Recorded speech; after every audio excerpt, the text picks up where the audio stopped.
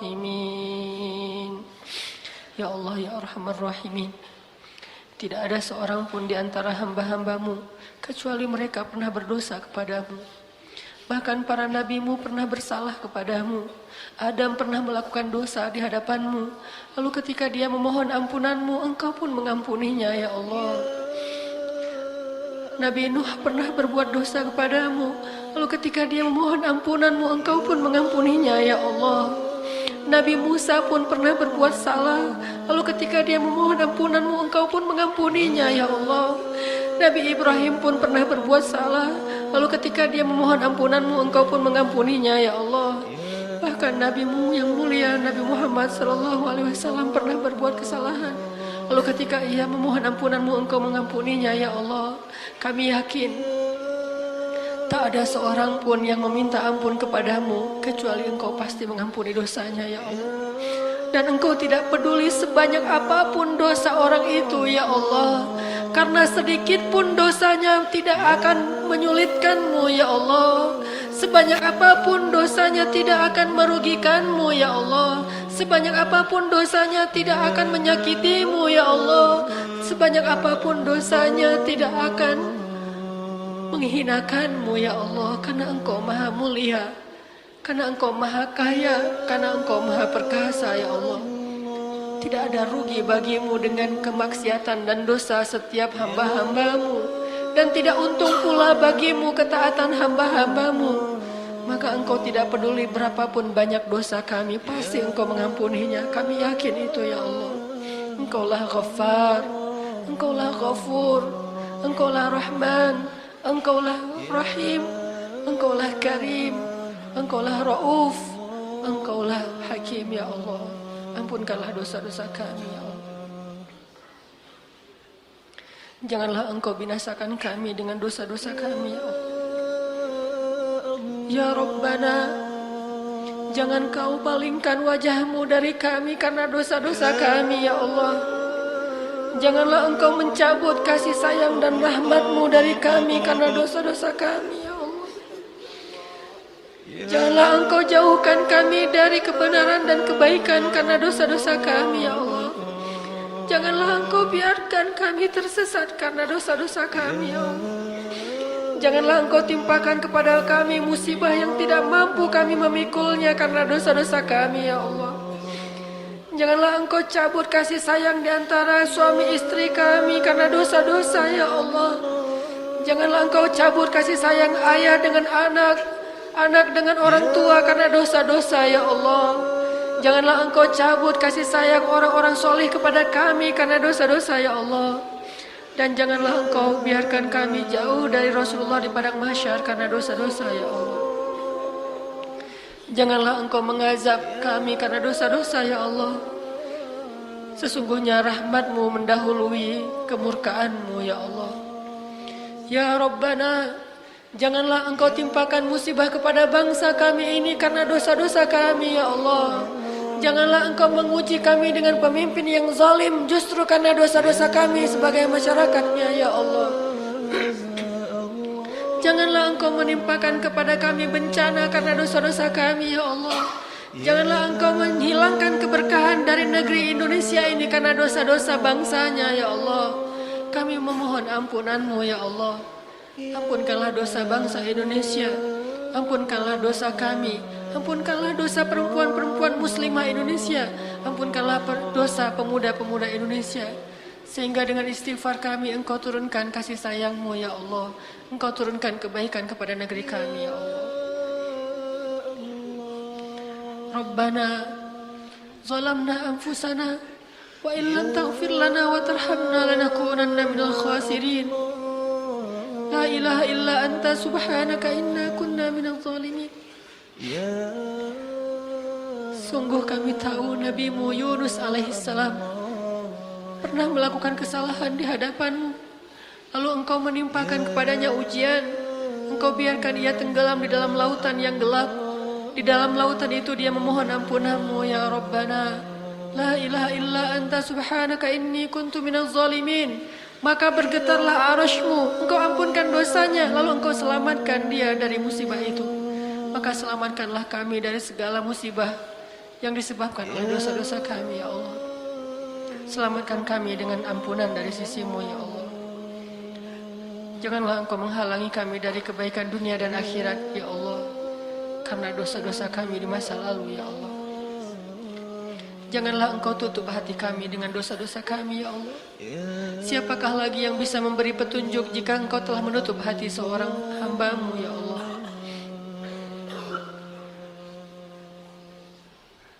Astaghfirullah Rabbal baraya. Astaghfirullah minal khataya. Astaghfirullah Rabbal baraya.